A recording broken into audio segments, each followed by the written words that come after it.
नमस्कार दोस्तों, home science academy में आपका स्वागत करती हूँ। आज आपके लिए इम्पोर्टेंट टॉपिक लेकर के आई हूँ। बचत एवं विनियोग में डाकघर में खोले जाने वाले खाते के बारे में चर्चा करेंगे। और ये मेरा एक बार मैंने वीडियो डाल चुकी हूँ, लेकिन डिलीट हो गई, जैसे मुझे फिर से इसको डालना पड़ा ऑफलाइन में। तो ये वीडियो इसलिए मैं यहाँ पर डाली हूँ। उसके बाद आपका जो है अन्य जो खाते होते हैं उसके बारे में हम चर्चा करेंगे। बैंक में खोले जाने वाले खाते पीपीएफ सीपीएफ क्या होते हैं, ये सब पे हम चर्चा करेंगे। तो ये वीडियो में बहुत ध्यान से देखिएगा। देखिए, डाकघर बचत बैंक क्या होता है। ये गांव में और थोड़े से शहरों में अल्प बचत यानी थोड़े से पैसे को बचत के रूप में रखने के लिए डाकघर की योजना लाई गई थी। तो डाकघर में अल्प बचत को प्रोत्साहन देने के लिए भारत सरकार के द्वारा 1982 में डाकघर बचत बैंक लाया गया था। और ये 1982 से क्या है, कार्यरत है। और इसका उद्देश्य क्या है, जनता को मितव्ययी बनाना। मितव्ययी का मतलब जो ज़्यादा से ज़्यादा पैसे का मतलब बचत के रूप में रखना, अपना काम पूरा होने के बाद जो पैसा बचे उसे भविष्य के लिए बचा कर रख लेना, जिससे वो पैसा किसी अन्य काम में लगाया जा सके। तो इसी को बोलते हैं मितव्ययी। मितव्ययी का मतलब होता है फिजूल खर्ची पर रोक लगना। ठीक है, तो जनता को मितव्ययी बनाना या प्रोत्साहित करना बचत करने के लिए ही ये डाकघर बचत बैंक लाया गया था। अब देखते हैं डाकघर बचत बैंक की कई योजनाएं हैं, जिसमें पहला हमारा है डाकघर बचत खाता, यानी 5 रुपए से ये खाता खुलता है। डाकघर बचत बैंक, डाकघर सेविंग अकाउंट, ये 5 रुपए से खाता खोला जाता है। ये ज्वाइंट रूप में भी खाता खोला जा सकता है, नाबालिग का भी खाता इसमें खोला जा सकता है। ये 25,000 से लेकर के 50,000 तक का खाता इसमें खोला जा सकता है। और ये चाहे जब पैसा आप इसमें जमा कर सकते हैं। किसमें? डाकघर बचत बैंक में चाहे जब आप पैसा इसमें जमा कर सकते हैं। सप्ताह में 3 बार आप पैसे को जमा कर सकते हैं। और इसमें जो ब्याज मिलता है 4 से लेकर के 5% इसमें ब्याज दिया जाता है। एक और इसमें अच्छी बात है, ये टैक्स फ्री होता है, इसमें टैक्स नहीं लगता है। और इसमें अन्य भी इससे संबंधित उपहार योजना भी इसमें लाई जाती है। ठीक है, तो इतनी बातें आप याद रखना। संयुक्त रूप से खोले जाते हैं, नाबालिग के लिए भी खोले जाते हैं। 25,000 से लेकर के 50,000 तक के खाते खोले जाते हैं। इसमें चाहे जब पैसे को जमा कर सकते हैं। सप्ताह में 3 बार पैसे को जमा कर सकते हैं। 4 से लेकर के 5% तक इसमें ब्याज मिलता है। और ये टैक्स फ्री होता है, इस पर टैक्स नहीं लगता है। नेक्स्ट हमारा आता है डाकघर सावधि जमा योजना। इसकी शुरुआत 1970 में की गई थी। और ये 1 वर्षीय, 2 वर्षीय, 3 वर्षीय, 5 वर्ष के लिए होता है क्या, डाकघर सावधि जमा योजना। और ये 50, देखिए 5 रुपए से खुलता है, ये 50 रुपए से खुलता है और 5 वर्ष तक के लिए खोला जाता है। और इसमें देखिए ब्याज की जो दर है 6.5 से 7.5% तक मिलता है। कितना है? 6.5 से 7.5% तक इसमें ब्याज मिलता है।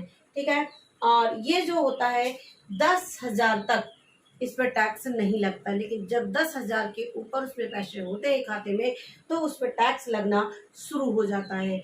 और ये नामांकित व्यक्ति का, यानी इसमें जैसे कि उस व्यक्ति के ना रहने पर किसी को अपना वारिस बना देता है कि हमारे पैसे को किसी इन व्यक्तियों को, बेटा बेटी या अपने जो है भाई, किसी पत्नी, किसी को भी वारिस बनाता है तो उस पैसे को वहाँ पर उसको दे दिया जाता है। इसको बोलते हैं डाकघर सावधि जमा योजना। अब नेक्स्ट पे आते हैं हमारा पंचवर्षीय डाकघर। पंचवर्षीय डाकघर में क्या है, ये 10 रुपए से खाता खुलता है। देखिए, पंचवर्षीय भी है और 10 वर्षीय जमा योजना है।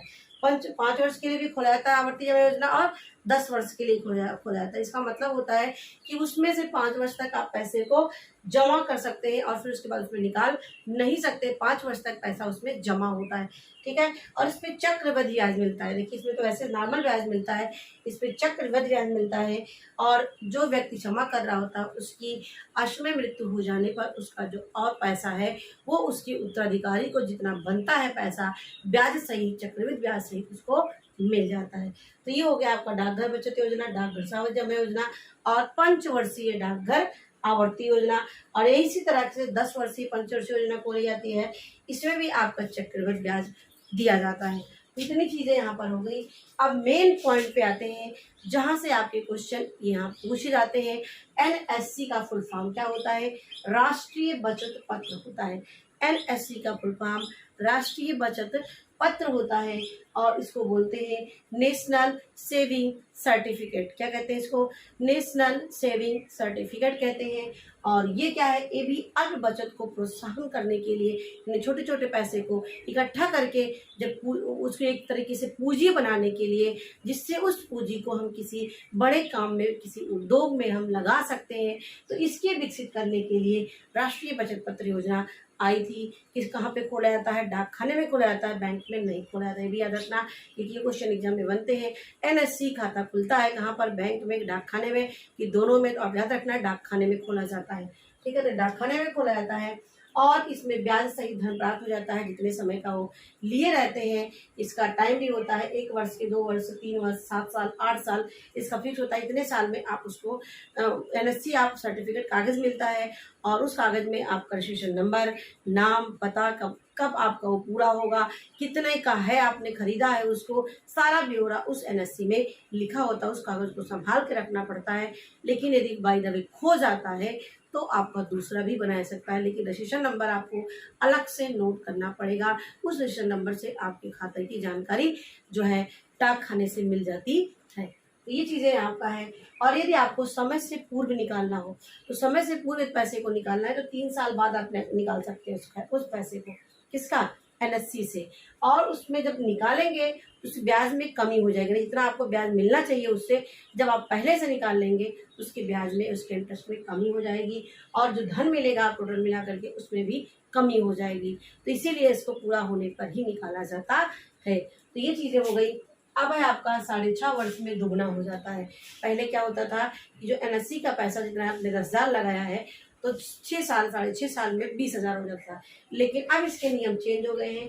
8 वर्ष 7 माह में ये दुगना होता है। यानी 2003 से नियम लागू हुआ है। एनएससी का पैसा 8 वर्ष 7 माह में ये पैसा जो है दुगना होता है। ये भी याद रखना। और इसका जो मेन धन जितना होता है उसमें 15 से 20% तक छूट भी मिलती है। अब ये हो गया इसके प्रकार, मैंने आपको बता दिया। प्रथम, द्वितीय साल, तृतीय साल, 7 साल, 8 साल, इस तरह से आप उसमें इस प्रकार के राष्ट्रीय बचत पत्र होते हैं। ये 100 रुपए का होता है, 500 रुपए का होता है, 10,000, 1,000 का, 5,000 का, 10,000 तक का होता है। और ये आपका हो गया एनएससी के बारे में। जो क्वेश्चन आपसे बनता है एनएससी का फुल फॉर्म होता है, क्या होता है और एनएससी कहाँ पर खोले जाते हैं और इस पर ब्याज कितने मिलते हैं। इतने ही क्वेश्चन यहाँ से बनते हैं। नेक्स्ट क्वेश्चन पे आते हैं। किसान विकास पत्र योजना। देखिए, जो किसान विकास पत्र योजना है ये एनएससी की बात, जैसे आपका राष्ट्रीय बचत पत्र है वैसे आपका किसान विकास पत्र है। ये भी अल्प योजना को यानी अल्प बचत को प्रोत्साहन करने के लिए किसान विकास पत्र योजना लाई गई है। और इसमें भी फॉर्म पर एक एनएससी की तरह निर्धारित फॉर्म पर पोस्ट मास्टर के नाम पर प्रार्थना पत्र देने पड़ते हैं, जिससे आपको वो केवाईसी आपका मतलब किसान विकास पत्र मिल जाता है। और ये पहले 5 वर्ष में दुगना होता था, लेकिन अब ये 8.5 साल में दुगना होता है। पहले 5 वर्ष में दुगना हो जाता था, लेकिन अब 8.5 साल में ये दुगना होता है। ये 100 से लेकर के 5,000 तक ये मतलब इसको खोल सकते हैं, इसको ले सकते हैं किसान विकास पत्र को। और किसी भी डाक खाने से KVP यानी किसान विकास पत्र को हम खोल सकते हैं, चाहे ग्रामीण का हो चाहे शहरी का हो। तो ये चीज़ें आपका है। KVP का फुल फॉर्म पूछ सकता है। किसान विकास पत्र कहाँ पर खोले जाते हैं? डाकखाने में खोले जाते हैं। एनएससी का फुल फॉर्म क्या है? नेशनल सेविंग सर्टिफिकेट होता है। कहाँ पे खोले जाते हैं? बैंक में खोले जाते हैं। क्या डाकघर बचत बैंक का उद्देश्य क्या है? ये अल्प बचत को प्रोत्साहन देने के लिए भारत सरकार के द्वारा 1982 से इसकी शुरुआत की गई। तो इतने क्वेश्चन आप यहाँ से बनते हैं। तो आशा करती हूँ आपको वीडियो अच्छी लगी होगी। तो मेरे वीडियो देखने के लिए आपको बहुत बहुत धन्यवाद।